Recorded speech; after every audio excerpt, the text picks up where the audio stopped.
Bonjour, c'est Nicolas Elzéar, bienvenue sur ce dernier module de ce programme gratuit Libérez-vous 10 heures par semaine.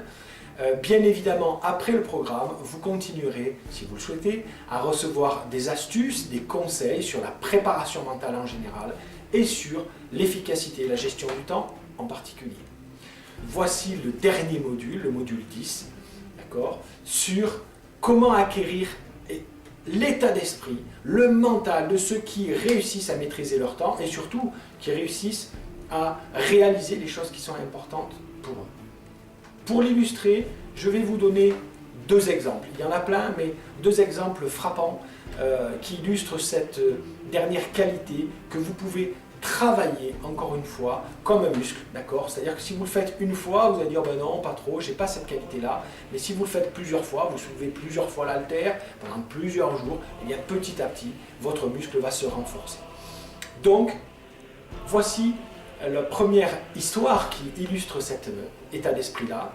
C'est un général grec qui débarque sur les plages d'une forteresse réputée imprenable. Tout le monde s'y est cassé les dents. Et lui, sa stratégie, c'est de dire à ses hommes, eh bien écoutez, maintenant, débarquez, coulez les bateaux ou brûlez-les. Et là, ces hommes se sont retrouvés dos au mur. Ils n'avaient pas d'autre choix que de gagner pour rentrer chez eux. Et ce que raconte l'histoire, c'est qu'évidemment, ils ont trouvé des idées et des ressources au-delà de ce que jamais aucune autre armée n'avait réussi à faire jusqu'à présent. Mon deuxième histoire qui illustre ça, c'est une discussion que j'ai eue avec une amie il n'y a pas longtemps, qui rentrait d'Inde après 6 ou 7 ans pour étudier la culture, la vie et la philosophie hindoue. Et elle m'a révélé une chose, elle m'a dit, tu sais Nicolas, j'aime cette culture-là, mais il y a vraiment une chose en tant que femme qui m'a été difficile à accepter, ce sont les mariages forcés.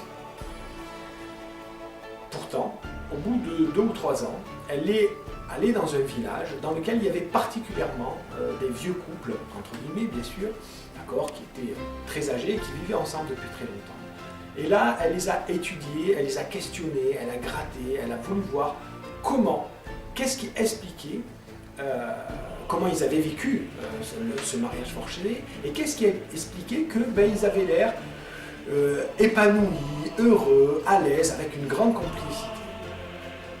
D'abord, elle s'est rendue compte que c'est vrai que dans la culture hindoue, il y a beaucoup de conseils, d'écriture sur la vie de couple. On connaît en France le Kama Sutra sur ses aspects érotiques, mais c'est qu'un petit chapitre de toute la philosophie, la culture hindoue. Mais effectivement, cette culture est très axée sur la relation de couple. Qu'est-ce qu'on peut faire pour vivre ensemble heureux, et une autre chose qui l'a frappée, c'est que quand elle a interviewé les couples, eh bien tous disaient, vous savez, en fait, comme on était obligés de vivre ensemble, on avait le choix soit de se courir la route, soit de trouver des solutions pour vivre ensemble.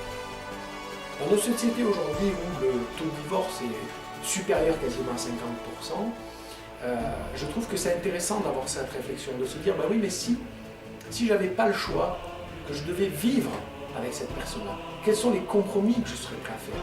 Quelles sont les solutions, les idées innovantes que je serais prêt à faire que aujourd'hui on a tendance à abandonner un peu vite, à lâcher un peu trop vite, même si je sais très bien qu'il y en a qui s'accrochent et qui tiennent, mais même si c'est difficile, même si on n'en peut plus, et bien quand on sait qu'on doit aller jusqu'au bout, on se met à faire des concessions, à être plus déterminé d'un côté, mais aussi à lâcher, à faire des choses, à trouver des idées, parce qu'on va jusqu'au bout, qui nous permettent de sortir d'une ornière, et puis surtout aussi à trouver une énergie hors du commun.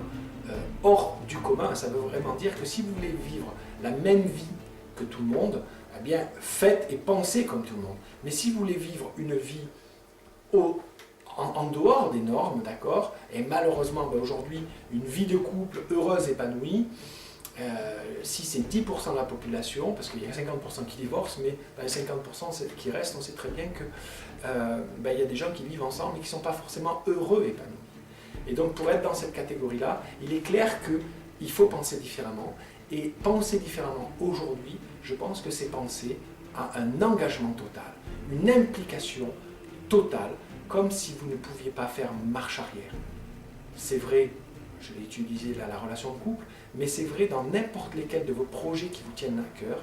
J'accompagne beaucoup de gens qui veulent vivre de leur passion, en tout cas faire un changement professionnel profond. C'est ok, mais souvent ils ne s'en donnent pas les moyens parce qu'ils se disent bah oui, mais vivre en jouant de la guitare, en écrivant des poèmes, de la poterie, etc., ben, c'est pas viable. C'est pas viable si vous réfléchissez comme la majorité de la population, effectivement, sont a priori des marchés qui ne sont pas viables. Mais ceci dit, il y a des gens qui sortent du lot et qui arrivent à en vivre parce qu'ils pensent différemment. Et une façon de penser qui est très importante, c'est un engagement total. Donc, faites l'exercice que je vous propose juste en dessous de la vidéo, qui est simplement de vous dire, si je ne pouvais pas échouer, quelle solution je trouverais, quel engagement je prendrais, quelle décision je prendrais, et je m'engage à la tenir jusqu'au bout. Rappelez-vous, si par exemple votre enfant était malade, d'accord, vous tombez en montagne, vous êtes fatigué après 2 ou 3 jours de marche, vous êtes épuisé, fatigué, exténué, vous n'en pouvez plus. D'un coup, votre enfant se casse la jambe, tombe malade, je vous garantis que vous trouveriez des ressources et des idées pour aller chercher des secours et aller chercher des médicaments. Quand on n'a pas le choix, qu'on est obligé de réussir, on ne peut pas échouer, on se donne des moyens et on trouve des solutions qu'on ne trouverait pas. Voilà pour ce dernier module, vous l'avez compris, c'est l'engagement total, c'est une qualité mentale qu'ont les gens qui réussissent à maîtriser leur temps et réussissent leur projet. C'est une qualité mentale que vous pouvez développer chaque jour, d'accord, en faisant les choses comme si vous ne pouviez pas échouer, vous deviez être excellent, vous deviez faire le meilleur et développez-le petit à petit. Prenez un engagement sur des choses qui vous tiennent à cœur et allez-y jusqu'au bout. Je vous souhaite un bon succès, je vous dis à très bientôt et vous remercie pour cet accompagnement que nous avons eu ensemble pendant ces 10 capsules vidéo, pendant ce mois de coaching. J'espère vous retrouver bientôt, soit en live sur un séminaire, soit sur d'autres produits de coaching. N'hésitez pas à m'écrire, vous pouvez répondre à ce message. En tout cas, merci à vous et je vous souhaite un bon succès. À très bientôt.